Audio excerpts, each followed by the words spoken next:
सत साहिब सतगुरुदेव की जय। बंदी छोड़ कबीर साहिब जी की जय। बंदी छोड़ गरीबदास जी महाराज जी की जय। स्वामी राम देवानंद जी गुरु महाराज जी की जय हो।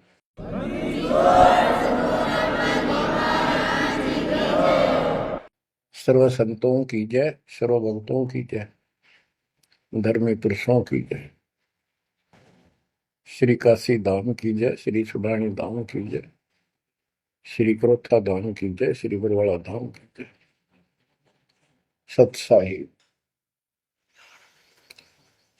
गरीब नमो नमो सत पुरुष को नमस्कार गुरु के नहीं। सुर नर मुनिजन साधुआ संतों सर्वसदी नहीं।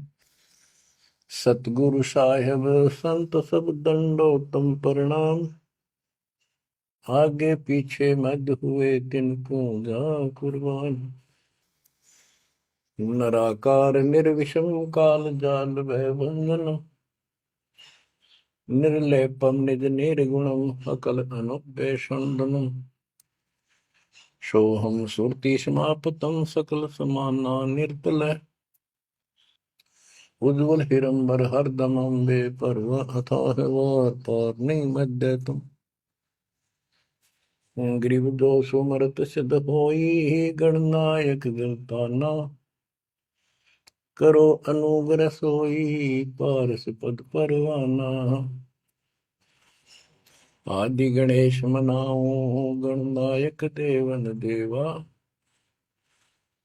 चरण कमल लाओ आदि अंत करूं सेवा।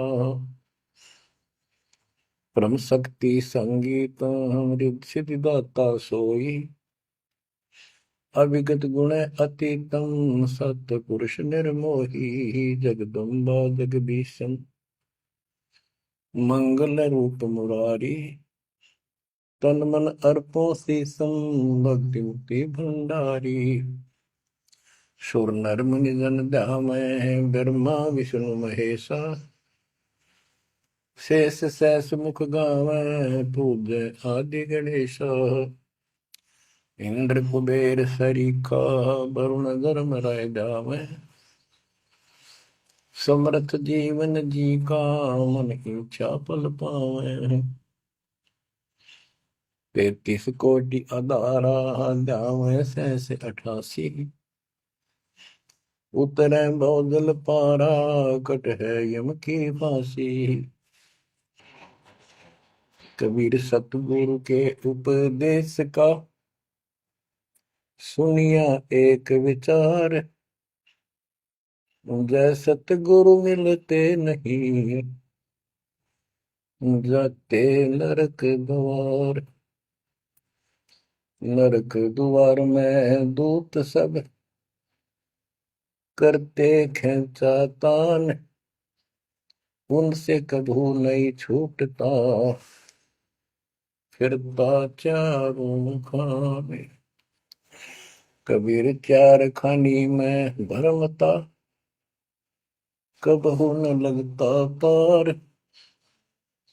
सो फेरा सब मिट गया मेरे सतगुरु के उपकार।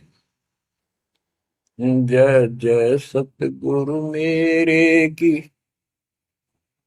जय जय सतगुरु मेरे की। सदा साहिबी सुख से बसियो।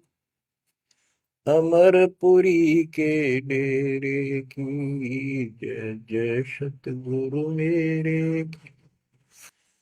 जय जय सतगुरु मेरे की। सदा साहिबी सुख से बसियो। अमरपुरी के डेरे। निर्विकार निर्भय कोई और सकल वैमान। यदि साधो और सकल वैमान।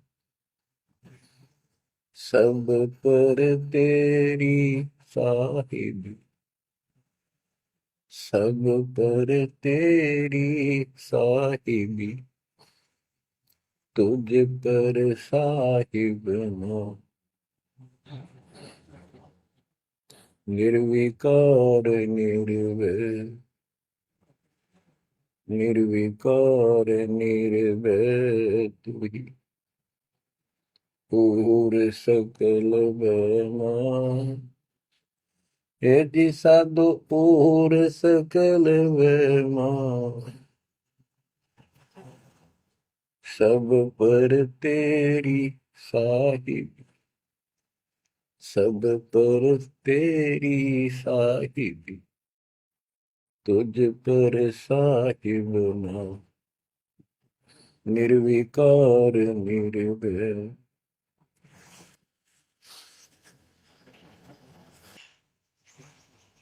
परम पिता परमात्मा कबीर जी की प्यारी आत्माओं, परमेश्वर की असीम रजा से, अपने पिता की असीम कृपा से आज इस घोर कलयुग के अंदर अपने को धर्म कर्म करने का प्रॉपर ज्ञान हुआ, विशेष ज्ञान विधिवत, और सच्चा ज्ञान, सच्चा भगवान, सच्ची भक्ति, और आपको पूर्ण सतगुरु प्राप्त हुआ। जो इस गंदे लोक में आकर हम परमात्मा को फिर भूल गए, भुला दिया हमारे को, भूले नहीं। ये त्रिगुण में माया, रविगुण धर्मा से निकल रहा है गुण, सतगुण विष्णु जी से, तमगुण शंकर जी से हमारे ऊपर इतना जबरदस्त प्रभाव रखता है कि हम सब भूल जाते हैं और इनसे प्रेरित होकर के सारे उल्टे काम करें। ब्रह्मा जी के गुण से या ठाठ बाट की इच्छा होती है, राजपाट की इच्छा होती है, और संतानों उत्पत्ति बाई फोर्स कराई जाती है, जीव के वश का नहीं होता। और फिर ममता मोह एक ऐसा रोग लगा रखा है, ये सबदा लग जाता है। किसी से 10 दिन ठीक से बात कर ले, उससे मोह हो जाए, और अपने परिवार में जन्म लेने वाले बच्चों को से तो होना ही होना, हुआ तो 8% सीने से लगाते हैं उनको। पर वो होता क्या है, ये काल का आहार तैयार करवाया जाता है। गीता अध्याय 7 श्लोक 12 में कहा है कि अर्जुन, रजगुण तमगुण सतगुण, रजगुण ब्रह्मा, सतगुण विष्णु, तमगुण शिव जी, इन तीनों गुणों के द्वारा जो कुछ भी हो रहा है उसका निमित्त मैं हूं, मैं इनमें नहीं हूं, यानी मैं इनसे अलग हूं, ऊपर हूं। रजगुण ब्रह्मा से उत्पत्ति, सतगुण विष्णु से मोह ममता एक दूसरे में जकड़ देना, सतीथी बोल रहे हैं इसको, अब टिके रहे यहाँ पर, और तमगुण शंकर से संहार। ये है यहाँ का प्रोसीजर। हमारी आंख कतई नहीं खुलती क्योंकि प्रेशर ज्यादा है, इतना दबाव है, जीव की अवस्था नहीं है। आपको इतना ज्ञान सुना दिया और सुना रहे हैं, इस ज्ञान से आपके अंतःकरण में ये फाइनल हो जाएगा एक दिन। क्योंकि बार बार कोई वस्तु सुनते हैं, उसका धीरे धीरे धीरे धीरे असर बनना शुरू होता है। हम बातें सुनते हैं, सत्संग सुनते हैं, विचार मालिक के सुनते हैं, वाणी सुनते हैं, तो एक बार तो कति वैराग आ जाता है कि सचमुच बहुत गलत जगह फंस गए या कुछ भी अपना लेंगे। और उसके थोड़ी सी देर के बाद, क्योंकि मेरे को और काम भी करने होते हैं, ये व्यवस्था यहाँ की ऐसी है, तो फिर शाम तक कति भूल पड़ जाती है, बस मंत्र कभी कभी याद आ जाते हैं करने हैं। सुबह दोपहर शाम की वो नियमित सतुति भी याद रह जाती है। बाकी समय हम ज्यादातर अन्य कारोबार के सिलसिले में, रोजगार के सिलसिले में बातें करते रहते हैं। वह फिर से थोड़ी सी भूल पड़ जाती है फिर जब सत्संग सुनते हो फिर जागृति आती है। ये ऐसे चलेगा, चलने दो। जैसे आपको बताता हूँ, बार बार दास बताता है कि आप बच्चे स्कूल में जाते हैं, अध्यापक आता है, अपना उसका पीरियड लेता है, सबको सावधान करता है, ध्यान से सुनो, लाइन में बैठ जाओ। तो हम बहुत सतर्क होके उनकी एक एक बातों को सुनते हैं, नोट करते हैं, लिखते हैं, फिर याद करते हैं। उसके बाद हम फिर खेलते कूदते भी हैं, बच्चे घर का भी काम करते हैं, माँ बाप का हाथ भी बटाते हैं। लेकिन जो स्कूल के अंदर जो बातें सुनी थी, जो ज्ञान सुना था, वो एक अलग कोने में, मन के हृदय के अलग कोने में डिपॉजिट होना शुरू हो जाता है। और उसके अतिरिक्त हम और भी काम सारे करते रहते हैं जो पहले भी कर रहे थे। एक दिन हम विद्वान बन जाते हैं, वो काम फिर भी कर रहे हैं। इस ज्ञान को रह रहकर सुनने से एक दिन आत्मा कति दृढ़ हो जाएगी कि इस संसार में एक दिन भी रहने का नहीं है, ये संसार एक दिन भी। और कभी भी फिर शरीर यहां से छूट जाए, जाने का टाइम आ जाए, नो प्रॉब्लम। हमारी आस्था सतलोक में जाने की होगी, क्योंकि हमने वहां जाने का टारगेट बना रखा है। पहले तो हमारा कोई टारगेट नहीं था, हमारे पास जाएंगे कहाँ। उसमें कोई बच्चे में मोह हो जाता, परिवार में मोह रह जाता, यही कुत्ते बनकर जन्म ले लेते। कबीर साहब कहते, जहां आशा तहां बासा हुई, मन कर्म वचन सुमरियो सो। गीता अध्याय 7 श्लोक 6 में यही स्पष्ट किया है कि अर्जुन, अंत समय में जो जिस भी भाव में भावित रहता है, जिसके ऊपर जिसमें आस्था रहती है, वो उसी को प्राप्त होता है। जब तक हम भक्ति नहीं करते, इस ज्ञान से परिचित नहीं होते, तो हमारा संसारिक संसारिक यानी परिवार में, संपत्ति में, इसमें कभी हम जकड़े बैठे होते हैं। एक उदाहरण दिया करते थे गुरुदेव, एक बूढ़े की मृत्यु होती, किसान था, पशु रक्षा करते थे, मृत्यु होने लगी, उसकी जुबान बंद हो गई। आसपास परिवार के सदस्य आगे, वही पिताजी तो अंतिम टाइम आ गया, वो आगे। तो थोड़ी देर के बाद वो ऐसे संकेत करने लगा, ऐसे इशारा हाथ से। उन्होंने सोचा भाई पिताजी कुछ कहना चाह रहे हैं, हो सकता है कोई धन दाब रखा और बताना भूल गया, वो अचानक मृत्यु होगी। एक डॉक्टर बुलाया, उसने पता था कि एक बार ये बुलवा देगा, 500 रुपये लेगा, ऐसा इंजेक्शन लगाता है। वो बुलाया, उसने इंजेक्शन ला दिया। पिताजी बता बता जल्दी क्या कहना चाहो थे। एक गाय का बछड़ा झाड़ू मुंह में दे रहा था, उन्हें खराब कर रहा था। जो बोला, देख यो बछड़ा झाड़ू चाबे, तुम कित मर गए, नाश करोगे मेरे गाय पक्ष है, ये नुकसान कर दिया। 2.5 आने की झाड़ू 500 रुपये पड़ गई मुझे। जहाँ साता बादशाह हुई, वहीं फिर कुत्ता गधा पशु बढ़कर वहीं जन्म लेगा। तो हमारी एक वृत्ति यहाँ से हटेगी, इस ज्ञान से अंतिम समय आप यहाँ कुछ याद नहीं आओगा। इस ज्ञान ने सुनते रहे और भक्ति करते रहे, मर्यादित रहे। ज्ञान के साथ साथ यह भक्ति आपको सहारा देगी अंतिम समय में, मन को उधर धकाने के लिए। वैसे नहीं धकता है, बहुत ताकतवर है, ब्रह्मा विष्णु महेश मन का आधार मान रहे। ये ज्ञान और इस भक्ति की शक्ति इस आत्मा को न धका देगी ऊपर। अंत समय में सेकंडों के अंदर सतलोक बैठे पाएंगे। इस पर लगे रहना, इस मार्ग से जैसे दास आपको बताता जाएगा। अमर करूं सतलोक पठाऊं, ताकि बंदी छोड़ करूं। कबीर साहब कहते हैं, मैं अमर करूं सतलोक पठाऊं भेज दूं, इसलिए बंदी छोड़ कर लाता। अब यहाँ ये क्यों हो रहा है, क्या हो रहा है, आपको सब पता है। पहले तो नहीं था, पर अब पता लग गया आपको, बिल्कुल सही पता लग गया। माता पिता के सामने बच्चे एक या दो तुरंत मर जाते हैं, चक्कर मारते रह जाते हैं, हाथ कुछ नहीं आना, और कई महीने वर्षों तक उनकी याद सताती रहती है। हम इतने विवश हैं, हम इतने बंद में हैं, हम कुछ नहीं कर सकते, लाचार हैं।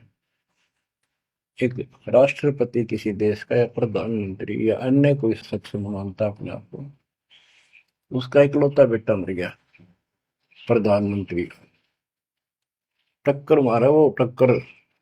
और उससे पहले जब आकाश में वो थी उसकी तुती, साथ में आकाश में रहा था, उसका दिमाग धरती पे पटक दिया। एक बताते हैं, महाभारत में प्रकरण आता है, द्रोणाचार्य, ये गुरु था कौरव पांडव का, और शिक्षा दिया करता, मोह मत करो, मोह सबसे बड़ा खतरनाक है। द्रोणाचार्य का जब लड़का अश्वत्थामा मरा, मरा नहीं था उस समय तक, ये कह दिया गया अश्वत्थामा मर गया। वो झूठ बुलवाई गई थी श्री कृष्ण में प्रवेश काल द्वारा, कि एक अश्वत्थामा नाम का हाथी था, उसको मार दिया गया। और युधिष्ठिर का बहुत विश्वास करते थे सब कि ये सत्यवादी है, कभी झूठ नहीं बोलता। तो काल ने यह चाल चाली कि द्रोणाचार्य पांडवों की सेना को मार डालेगा, बहुत जबरदस्त तीरंदाज है, बहुत गजब का शूरवीर निशानेबाज है, इसको कंडम किया जाए। तो उसको कंडम करने का तरीका अपनाया कि इसको ये झूठी खबर फैलाई जाए कि इसको थॉमस का बेटा मर गया युद्ध में, फिर ये पागल हो जाएगा। ऊपर तक दुनिया गीत गाती है, जब लग गया अपने, जब पता लग गया तो युधिष्ठिर से झूठ बुलवा दिया कि तूने कह दे कि अश्वत्थामा पीते, अश्वत्थामा मर गया, तेरी झूठ भी ना होगी, हाथी मर गया ना, ये हो जाएगा। तो पहले तो युधिष्ठिर माना नहीं, फिर ये कहा कि हाथी मार दिया है, तो झूठ थोड़ी है।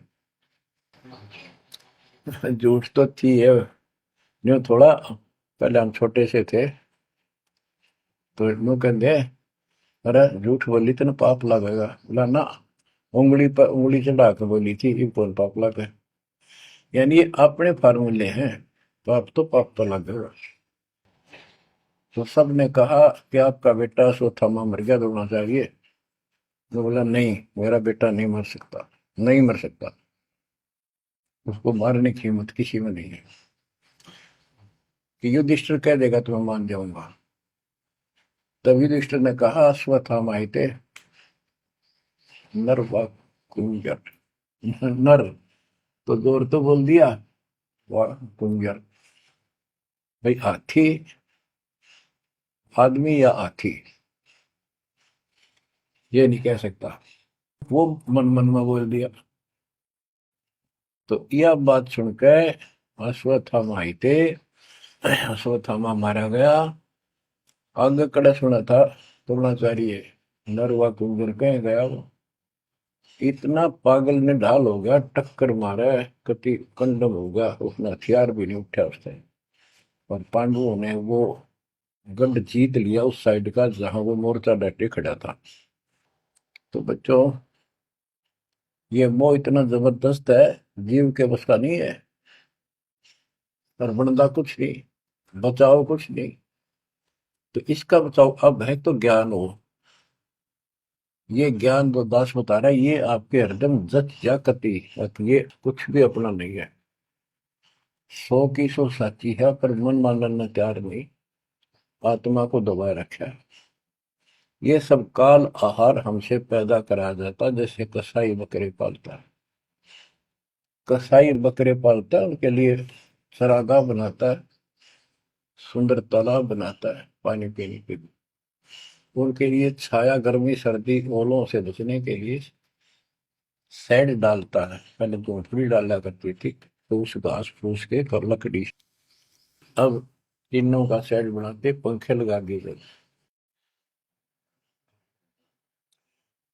और ये समझो कि जैसे कसाई ने 3 पाली रखे हैं नौकर, एक बकरे मोल लाके वहां छोड़ता है, दूसरा उनकी पालन पोषण करता है, और तीसरा उनमें से निकाल के और अपने कटवा देता, बेच देते हैं, कसाई को सौंप देता है। ये प्रोसीजर है यहाँ पर। जैसे कसाई कभी कभी आता रहता है, बकरों को देखता है, संभालता है, तो उनके कमर पे हाथ मारता, शरीर पे, और वो उसको अपना एक बहुत हमदर्द मित्र मानते हैं, मालिक मानते हैं। देखो हमारे को कितनी सुविधा दे रखी है, पानी का, घास क्या, गर्मी सर्दी से बचने का। वो देखता तो हाथ मार के ऐसे है कि ये कितनी कीमत का हो गया, कितना मांस है इसमें। और वो समझते हैं ये प्यार करे हमारे से, कसाई लाड करता है, वो भी उसको प्रतिफल में जीभ से चाटते हैं, उसका हाथ प्यार करते हैं। और कई कई तो उसके ऊपर पैर फैला कर उसको प्यार देना चाहते, सीने से लगाना चाहते हैं। बकरे ऐसा पशु भी प्यार देते हैं, उसको अपना मानते। वो देख रहा है इसमें मांस कितना है, और नौकरों को बता देता है इन इनको निकाल लो। उसका कोई रहम नहीं है, कितना लाड करो, कितने उसके गुण गाओ। उसने उद्देश्य यही है, उसका मतलब यही था, उनको पालने का। कबीर साहब कहते खाई खुराक का पैन पोशाक का यम का बकरा पलता है। या बढ़िया बढ़िया माल खा के और सुंदर सुंदर कपड़े, ड्रेस, अटपट फैंसी के कपड़े, ये पहनेंगे वो पहनेंगे। कहते खाई खुराक का पैन पोशाक का यम का बकरा पड़ता है। काल के बकरे पड़न लग रहे हो तुम। इन बातों को बच्चों अच्छी तरह हृदय में बैठा लो, एक कोने में। संसार में रहेंगे, रहना पड़ेगा, लेकिन परमात्मा की शरण में रहेंगे, मर्यादित रहेंगे। काल का कोई अटैक आप पर नहीं होगा, ना आपके परिवार पर होगा, ना किसी धन संपत्ति व्यवसाय पर होगा। ये सत्कर मान लेना। हम मर्यादा को हल्के में ले लेते हैं, और ये हमारे विनाश का कारण होता है। गलती हम करते हैं, कोई काल का ऐसा अटैक आने का समय हो गया और वो नुकसान हो गया, तो भक्ति और छोड़ देते हैं, हो गया सर्वनाश। भक्ति छोड़ दी, भगवान की शरण छोड़ दी, फिर और कहाँ ठिकाना रह गया। कटी पतंग हो गई। कटी पतंग का कोई अस्तित्व नहीं रहता, कुछ देर उड़ जरूर सकती है, अंत में पता नहीं कि कर पेड़, बबूल के पेड़ में उलझ कर फड़फड़ कर कपाटती है। ऐसे फंसे रह जाओगे तुम इस काल के जाल में, कांटेदार झाड़ियों में, इस गंदे लोग। तो बच्चों इस बात का सख्त ध्यान रखो, यदि आपने यहाँ से निकलना है, मर्यादा ना टूटे। और मर्यादा ये पता नहीं कितने प्रकार से टूट जाती है। जैसे हमने किसी को सेवा दे दी, भाई क्या सेवा कर लो, शुक्रिया दाता का, मजदूरी मिली, खुश हुई, फिर कह दिया ये त्याग दे, छोड़ दी, दूसरे को दे दी। बता फिर दुख क्यों मानना। फिर दुख मानते, मैं ये समझा, इतना ज्ञान होकर भी तुम ऐसी बातें करते हो, तो शुक्र मनाओ और 100 बार हाथ जोड़ के भाई बहुत अच्छा, गुरुदेव का आदेश है, ये भाई सेवा कर लेगा, मुझे भी और सेवा दे दियो कोई, मेरी नीयत से सेवा करने की। और ना मिला तो अपना सबर करे, भक्ति करे, सत्संग में जाओ। 100 सेवा है असल में करने वाले को, बहुत सी सेवा होती है। तो एक बात का बंद कर नहीं बैठना चाहिए। ये प्रार्थना आती है, मेरे को कोऑर्डिनेटर की सेवा फेर दियो, ये भी कमजोरी है। जैसे एक डॉक्टर के पास बूढ़ा आदमी गया, कमजोर सा, जबरदस्ता में अस्थि पिंजर बने जा शरीर का, जाके बता डॉक्टर जी मैं खड़ा होता हूँ तो चक्कर आते हैं, क्या करूँ। डॉक्टर बोला कमजोरी है, वीकनेस ऑफ बॉडी। बोला पिंडी दुख है, पिंडी पैरों की। डॉक्टर बोला कमजोरी है। फिर वो व्रत बोला जी, मेरे सारा शरीर में भड़कुआ रहती है, यानी सारे शरीर में दर्द सा बना रहता है, चबक चबक नाड़ी करती है। डॉक्टर बोला कमजोरी है। वो वृद्ध गुस्सा होकर बोला डॉक्टर ने, तो डॉक्टर है गम चक्कर है, एक का बात जाना है कि कमजोरी है, कमजोरी है, और भी तुम्हें बताओगा। डॉक्टर बोला ये भी कमजोरी है, this is also due to weakness. ये क्रोध भी कमजोर आदमी ने घनाया कर, यह भी कमजोरी है। तो बच्चों यह सारी ये कमजोरी है जो मर्यादा से नारी हटकर करोगे, चाहे कुछ भी कर लियो। मर्यादा को हल्के में ना लो। जैसे हमने इतने सारे नियम बना दिए, भक्ति करनी है तो इनका पालन करना पड़ेगा, नहीं तो फिर गधे बनकर कुमार के नियम में चलना पड़ेगा। एक कदम भी अपनी मर्जी से नहीं जा सकते, बैल बनकर नाथ डल जाएगी, छच्चर बनकर बग्गी में दौड़े जाओगे, रेड़ी में, फिर चलेगी क्या आपकी मर्जी। असंग जन्म तन मृत्या हो गए, जीवित क्यों ना रे। दवा दस दर मद मैल मठ बोरे, बोर ना दे धरे रे। तो बच्चों जीवित मर लो, इन बातों को छाती में धर लो, हृदय में बैठा लो, कति मस्तिष्क में। ये संसार आपका नहीं है, ये परिवार आपका नहीं, ये संपत्ति या कार कोठी तेरी नहीं, गरीब काया तेरी है नहीं, ये माया कहां से हो। चरण कमल में ध्यान रख, इन दोनों को खो, इनको भूल जा, अपने गुरु जी के चरणों में ध्यान रख, उनके बताए दिशा निर्देश के आदेश से आधार से अपना जीवन निर्वाह कर। बच्चों आंख खोल लो, बार बार ये बातें बताई जाती हैं। जब ऊक चुप हो जाएगी फिर तो रोना शेष रहेगा, नथिंग एल्स। इस मार्ग में अहंकार इंसान को मारता है। किस चीज पे अहंकार करो, माया होगी तो अहंकार होगा, कोई पोस्ट पद ठीक सी होगी तो अहंकार होगा, शरीर स्वस्थ है, थोड़ी सी जान, अहंकार हो गया, एक परिवार में 5-4 लाठी ठाणिये हो गए तो अहंकार हो गया,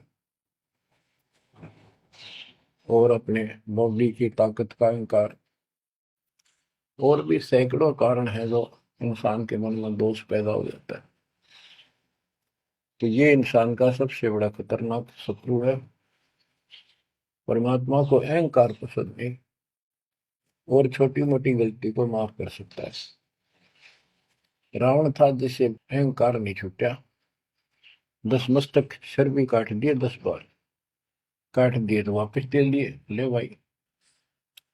ये सारा कुछ खेल कबीर साहब का किया, सारा कुछ। ये आत्मा परमात्मा की है, चाहे आज राक्षस है, चाहे कोई कसाई है, चाहे देवता है, चाहे ब्रह्मा विष्णु महेश है, चाहे कीड़ी आती छोटे जीव है, कोई स्त्री पुरुष है, बालक बच्चे, जीव जंतु सब उसके हैं। काल चाहता भक्ति से खत्म हो जा, ये भक्ति में इनकी आस्था खत्म हो, मालिक चाहता है इनकी भक्ति में आस्था खत्म ना हो, फिर तो कति गए काम क्या। जो भी जैसी साधना मालिक के नाम पर बैठ कर कहीं कर रहा है, उसके पिछले संस्कार से, उस भक्ति से जो उसको मिलना है, उसके साथ साथ परमात्मा उसको सहारा देते हैं। जैसे रावण ने सिर काट दिया शिव जी के निमित्त, तो भगवान के नाम काटा उसने, वो भगवान की खोज में निकला था। साधना गुरु गलत मिलने से उसको मार्ग गलत मिल गया। पिछले जन्म के संस्कारी ही इतने सैक्रिफाइस कर सकते, इतनी कुर्बानी कर सकते, वैसे नहीं हुआ करते। तो पिछले जन्मों में वो भगवान का भगत रहा है, फिर इतना बिगड़ गया कि राक्षस बन गया। तो उस मालिक ने उसको 10 शीश वापस दिए, लेकिन बकवाद करी तो अंत बुरा हुआ। उसके कर्म में जो सिद्धि सिद्धि की, उनसे धन ले दिया, वो धन भी यही छोड़ गया। गिरफ्त सर्व सोने की लंका होती, रावण से रण दी, एक पलक में राज विराजी, जम के पड़े दी, मन तो सुख के सागर बसरे, और न ऐसा यसरे। क्या मांगो कुछ थिर न राही, देखत नैन चला जग जाई। एक लख पूत सवा लख नाती, उस रावण का आज दीवान बाती। एक पुत्र मांगते फिरते हैं, एक बेटा देते। हे भगवान, बेटा हो गया। बेटियों की तो हम गिनती नहीं करते, बेटा चाहिए बेटा। वो किस लिए वो गलतफहमी पैदा कर रखी थी कि बेटा ना हो तो गति नहीं होगी माँ बाप की, क्योंकि अंत समय में जेठा बेटा, बड़ा पुत्र, माँ बाप का अंतिम संस्कार कराए, यानी उसने फूका है, फिर उसकी अस्थि डाल का है, फिर उसकी क्रियाक्रम करावे, तो उसकी गति हो। और जिसका बेटा नहीं, उसकी गति नहीं हो सकती। उसको तो संतान वाला मानते भी को नहीं, मना नहीं करते थे। अब तो ये चांदना होगा, रोशनी होगी, बेटा बेटी है।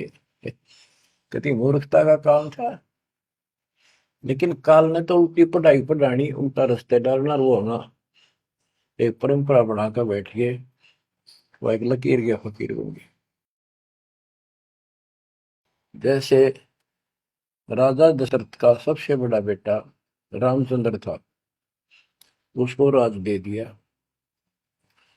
और बच्चों, फिर उसको वनवास देना पड़ गया मजबूरी में।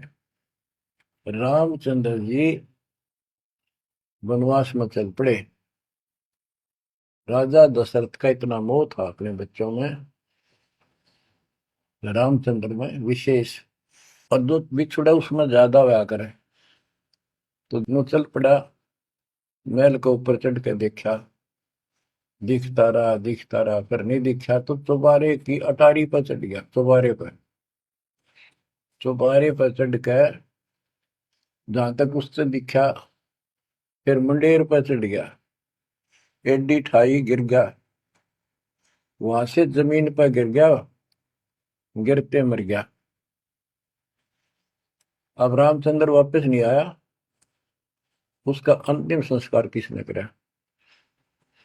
वो पूछने वाला इन मंदबुद्धियों ने, जो दुनिया को भ्रमित क्या करते थे, किसी की अकल वहां नहीं गई वहां तक। जेठा बेटा था ही नहीं, फिर उसके अंतिम संस्कार किसने करे? दूसरे ने करे होंगे। तो ये बात कहने की है, तो इसका मतलब उसकी गति हुई नहीं। बेटा होते हुए भी अंतिम संस्कार नहीं कर सका। तो इन बातों ने छोड़कर सतगुरु कबीर साहब द्वारा जो ज्ञान दिया है, इस पे दृढ़ हो जाओ। देखो, हमारी सारी बात उल्टी है। भक्ति मार्ग में बेटा है, बेटी है, अच्छी बात है। परमात्मा के चरणों में लग गए दोनों, तो हम तो बरी से हो गए, क्यों? भगवान आप पर खड़ा हो गया। और बेटा भक्ति नहीं करता, बेटी करती है, तो एक कौडी का नहीं हो बेटा किसी काम का। कबीर साहब कहते हैं, राम रटत कन्या बलि, साकर फलाना पूत, छेरी के गलगल थना। छेरी के गलगल थना, जिसमें दूध न बूत। बकरी के गल में एक खाल लटका रहा थन के साथ, व्रत की खाल। कहते वो बेटा था गल का, ऐसे वजन है सिर पर, बेमतलब का व्रत का दिखावा दिखावा है। और वह बेटी अच्छी, राम रटत कन्या बली, सकट बुलाना पूत। तो बच्चों, ये दातम मार्ग है। इसमें सारी बातें पहले से विपरीत हैं। देखो, बेटा ना होगा, बेटी बेटी होगी, तो यहाँ सृष्टि नहीं चलेगी। और बेटी बेटी होगी, बेटा नहीं हुआ, तो भी दिक्कत संसार की सृष्टि में आ सकती है। बाकी भगत का कोई फर्क नहीं पड़ेगा। इन बातों को जो दास कहता है, इनको एक सामान्य बातें ना समझना, निष्कर्ष है इस जीवन का। जिसके बेटी नहीं है, उसको ये तड़प रह जाती है बेटा होता। या भूल के भी ना करना। इन बेटे वाले ने देख लो कितने सुखी, टाइम पर रोटी नहीं, चाह ने भी तरसे बैठे बैठे। वो सोचे बड्डा दे देगा, छोटा सोचे बड्डा आप दे देगा, बड्डा सोचे छोटा कह देगा। बड़े बेटे आख्या मत आंसू बुढ़ा में। और बेटी आखिरी सांस तक प्यार देती है अपने माँ बाप को। एक आदि में कमी बात कह नहीं सकते, वो किस्से के बिना होती हो तो आत्माएं नष्ट होती है। आखिरी सांस तक यहाँ भी हमने देखा, जैसे लड़की रोटी खा रही है और लड़का वैसे बैठा था। माँ ने कहा बेटा वो सामान ला उठा कर, रोटी तार बनाऊं भोजन। बेटा बेटा ना लाऊं, यूं कौन खोया लावे। बेटी तो कया भी कोई ना, रोटी खाती खाती छोड़ के आण की थी, एक 10 साल का की होगी, लड़का 12-13 साल का। उठ कर रोटी छोड़ के हाथ धोकर और सामान लाकर माँ को दे दिया। लेकिन फिर भी बेटे में मोह ज्यादा और बेटी में नहीं। इसका कारण यह था कि हमने बेटी को बाहर बना लिया इस गलत रीति रिवाज से। बेटी तो 15, 16, 20 साल की मेहमान होती है आपकी। ये तो परमात्मा की बेटी 2 गुना का सुधार करती है। आगे जाके घर बसावे, उस परिवार को भी सुधारे और माँ बाप के अंदर मोह न्यारा रहे। तो भाव ये है कहने का, अगर बेटा नहीं है ना और भगत है, उसके ऐसा भगवान धरती पर नहीं। प्रथम तो वो है जिसका कति संतान नहीं, वो भगवान। दूसरा वो है जिसका बेटी बेटा ना हो, बेटियां की करके शादी वृद्धावस्था में अपना लेकर मारा जाता है। और बेटी वहां बैठी भी माँ बाप की चिंता करेंगी और कोई ना कोई सुविधा उनको देती रहेंगी। और बेटा छाती पर रह के भी खून फूके जाएंगे, कति साफ दिखाई दे है, इसमें कोई मानो तो ना मानो। लेकिन बेटे भी हैं, ठीक है, और उनमें वो भी भक्ति करो, आप भी करो, कुछ दिन में उनको समझ आ जाएगी। पुत्र वधु भी भगवान से डरने वाली हो जाएंगी, माँ बाप का ध्यान रखें। वैसे कोई विकल्प नहीं इसका। लेकिन इस दुख को हम अच्छा मानते हैं पुत्र ना होने से। हम तो काल में गधे बना रखे हैं। जितना कष्ट हमें रहे और वजन लग जा रहा है तो हम सीधे चला, और कम हो जाता मानने को नहीं। हमारा तो जैसे एक माई का पुत्र मर गया 15-16 साल का, और भगत थी, टक्कर मारी, रोना पड़े है कि बस की बात है, पाला पोसा ले जाता का। फिर उसने थोड़ा सब्र हुआ जैसे। उस दूसरे जो एक और बिना भगत थे उनके पड़ोस में, जो उनके लड़के की शादी होगी, और वह पत्नी थी बदचलन, उनको समझाने की चेष्टा करी कि तू ऐसा ना कर। लेकिन वह तो मानी नहीं, उसने वही फांसी खा ली। अब वह भी मर गई और वो बेटा भी जेल में, और वो सारे जेल में। वो दहेज के कारण, एक बेटा था ऐसे ही, उसने बहू को प्रताड़ित किया दहेज लेने के लिए। गरीब घर की लड़की थी, उसने सुसाइड कर लिया। वैसे सुसाइड करना कोई विकल्प नहीं है, इसे गंदे आदमी को छोड़कर कुमारी रह ले, अपने घर पे बैठ गया। तो उस बेटे के कारण माँ बाप ने भी सजा हुई, बहनों तक भी जेल होगी। इसे बेटे ने के फूका, ईसा तो पहले मर जाता था, अच्छा था। लेकिन हम इस बात को मानने को तैयार नहीं है, ना मानने में जब क्या कर लोगे, काम तक आ गया, मारे दो टक्कर। तो कहने का भाव ये है कि इन विचारों से अपने मन को सेट रखो। परमात्मा जो करता है वो सही करता है। जैसे आपको बताते रहते हैं, एक बार हजरत मूसा जी, यहूदी धर्म के प्रवर्तक में, से किसी ने पूछा सत्संगी ने कि आज के दिन सबसे बड़ा इल्म वाला यानी ज्ञानी कौन है। उसने अपने आप को बताया। तो उसका अल्लाह बोला, जिसको खुदा मानते हैं, जिसने कुरान का ज्ञान दिया, बाइबल का दिया। कि मूसा तने ये बात बहुत गलत की, मुझे अच्छा नहीं लगा, तूने अपने आप को कैसे कह दिया मैं सबसे विद्वान हूँ।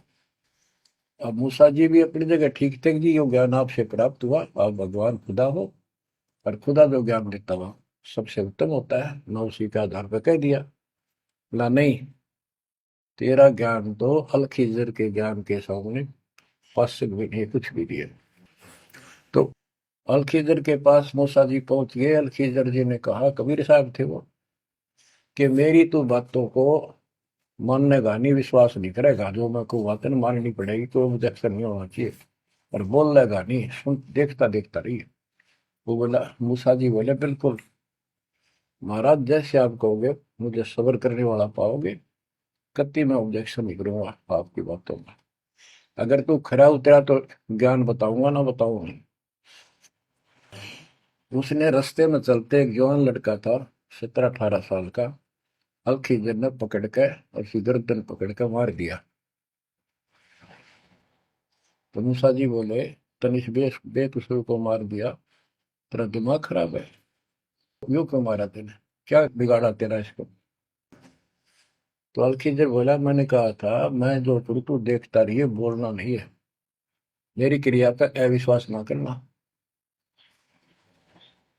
मूसा जी ने अपनी गलती मानी, चल पड़ा। ऐसे ऐसे 2-3 और कारण गए, सब में उसने ऐसे ऑब्जेक्शन किया।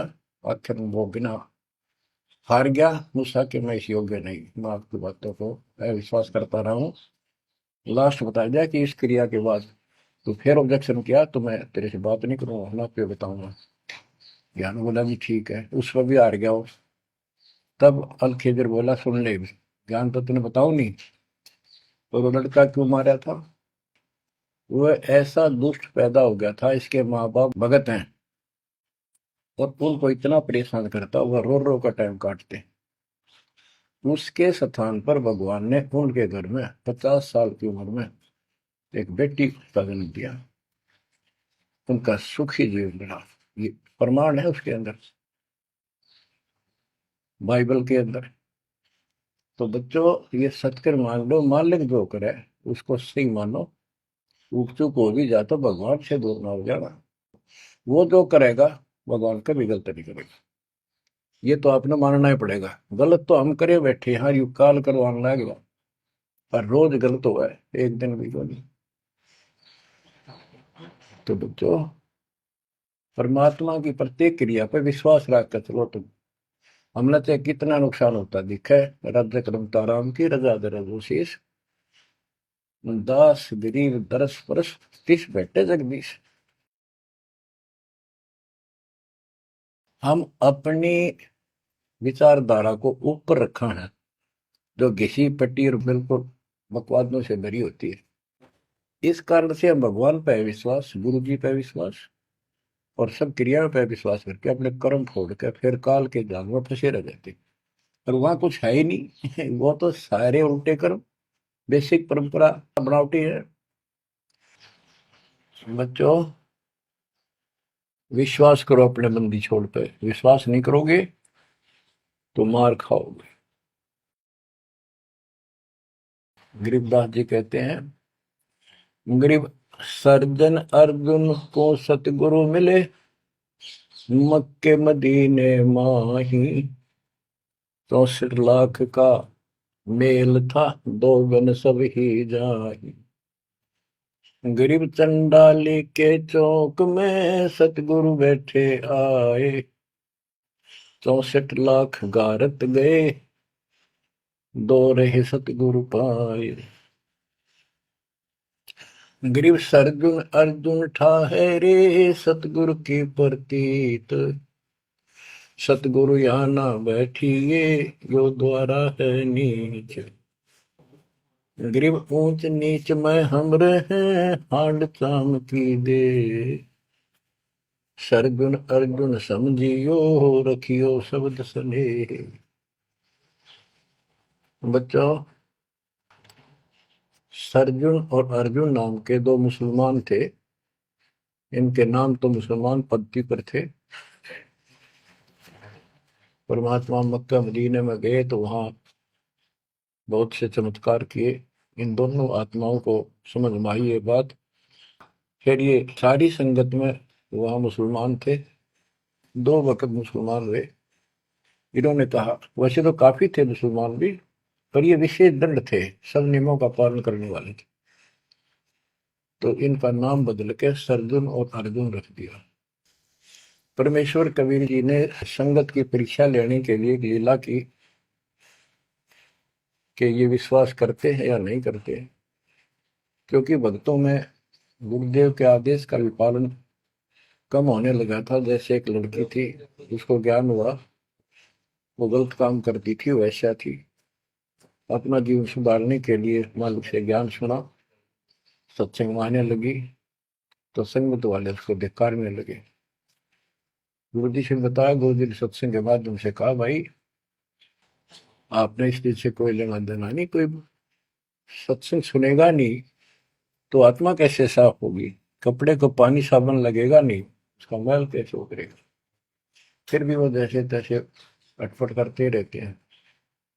एक दिन मालिक ने परीक्षा ली, एक लड़की उस वैश्या को हाथी पर बैठाया, हाथी किराए पर लिया, हाथ में गंगाजल सफेद पानी बोतल में भर लिया जैसे शराब हो, लड़की के कंधे पर हाथ रख लिया, सारी काशी में घुमा दिया, साथ में रविदास जी थे। तो जितने भी सबको पता चलता है, लोग देखते गए, शिष्यों को बुला बुला के लाओ, देख हम तो क्या करते, वहां पर वैश्या तक जाती है, दुल्हा करेक्टरलेस है। पहले तो हम भगवान क्या करते उसको, इतने सुख दे दिए, जान निकली पड़ी थी, टोटा दुखी कर रहा था, शरीर में कष्ट थे, कहीं सुबह का रोटी भी नहीं थी, और इतने ठाट कर दिए गुने दिनों में। जब तो भगवान थे, आज वो शैतान लगे। ये हमारी कमजोर बुद्धि, जीव बुद्धि की सोच थी। सब परमात्मा को छोड़कर दूसरी साधना करने लग गई। गरीबदास जी कहते, बड़ुआ बड़ुआ सब कहे कोई ना जाने खोज। क्यों ऐसे किया था उस मालिक ने, इसको कोई नहीं समझ सका। दास गरीब कबीर कर्म बट सिर का बोझ, कि वो इतने शिष्य बना लिए थे, उसका भार गुरु पे होता है उनको पार करने का। और वो सारे निकम्मे हो गए थे, अविश्वास कर रहे थे, मर्यादा का पालन नहीं करते थे, तो एक का झटके में सारे आप पड़ गए, वो भार सारा उतर गया। तो उस समय अर्जुन सर्जुन बाहर गए हुए थे, उनका ड्यूटी लगाई थी, तू जाया करो मुसलमानों के मेला में, वहां समझाओ लोगों को। तो मक्का मदीना से ये आए। उस समय सारी लीला हो चुकी थी, और कबीर साहब उनकी परीक्षा के लिए उस दिन भी उस लड़की के घर जा बैठे, वैश्या के आंगन में। अर्जुन सर्जुन को बताया कि गुरु जी तब भाई कति गिर गए, जुल्म कर दिया सरेआम, वैश्या के साथ साथी में घूम रहे थे, शराब पी रहे थे। अर्जुन सर्जुन को विश्वास नहीं हो रहा था कि ऐसी क्या बात कर रहे हो, ऐसी बात कहने से ही पाप लगता है गुरु जी के प्रति, तुम ये बोल क्या रहे हो। तो एक बोला, मैं अभी देख का हूँ, आज भी वहीं बैठे ना, एक ही ना, तो जा देख ले, देख लो जाके। वो दोनों वहां गए, परमात्मा बैठे थे, लड़की पैर दुबारी, गुरु जी बैठे चारपाई पे, बेटी बैठी नीचे। तो गुरु जी को शिक्षा देते हैं, गिरिव सर्जुन अर्जुन ठहरे सतगुरु के प्रतीक। यानी उनने कुछ दृढ़ता दिखाई थी, फिर जाके देखा तो वहां सतगुरु से बोले, सतगुरु आना बैठिए, यो द्वारा है नीच। हे सतगुरु, आप यहाँ ना बैठो, ये तो एक नीच औरत का घर है। परमात्मा बोले, गरीब ऊंच नीच में हम रहे, ये हाड चाम की दे, तुम्हारी हाड चाम की दे है, इसकी भी वही। अर्जुन अर्जुन समझियो, रखियो शब्द स्नेह। तुम समझ जाओ, अपनी भक्ति कर लो, जो नाम दिया, इन बातों में कुछ नहीं दे रहा। तुम गुरु को शिक्षा देते हो तो मेरे गुरु हो गए। ऊंच नीच में हम रहे, ये हाड चाम की दे, सरजुन अर्जुन समझियो, रखियो शब्द स्नेह। तो उनकी आंखें जब खुल गई, पैर पकड़ लिए, माफ करो गुरुदेव, मेरे नीच आत्मा है, हमसे बड़ी भूल होगी, क्योंकि वो चाहती है उनको भक्ति। फिर परमात्मा ने कहा, बेटा कितनी बात बना लो एकदम, मेरे प्रति वो भाव थारा हो नहीं सकता, तुम्हारे मन में मैल आ चुका है, और ईब मेरे इस शरीर से गुरु रूप से तुम पार नहीं हो सकते।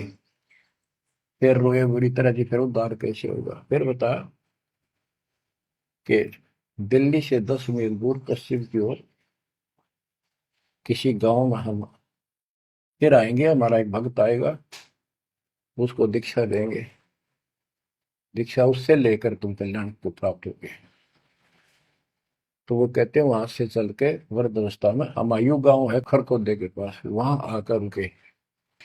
कति वृद्ध हो गए, मालिक की कृपा से वो 200 साल जिए ऊपर से।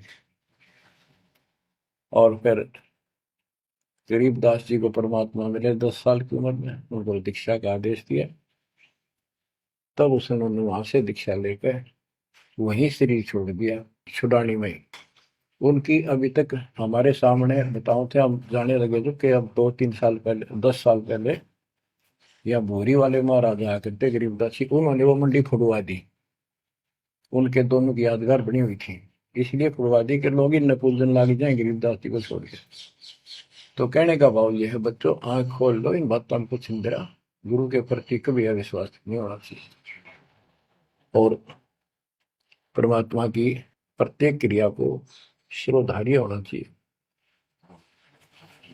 आंख खोल लो, परमात्मा बार बार यह मौका नहीं देगा आपको। समझा है तो सिर दर पाऊं, बोर नहीं रे ऐसा था। ये संसार समझदा नहीं, कहना शाम दोपहरे में, गरीब दास ये वक्त जात है, रोओगे इस पैरे। भक्ति नहीं करते वो न्यू रोएंगे, गलत साधना कर रहे वो रोएंगे। ये सच्ची भक्ति करके मर्यादित ना रहे तो तुम रोओगे। कभी सीधे हो जाओ, समर्पित हो जाओ, मालिक के चरणों में सदा ध्यान रखो, बुराइयों से बचो, सेवा सुमन दान करो, मर्यादा का निर्वाह करो, मालिक आपको मोक्ष दे। सत्साई।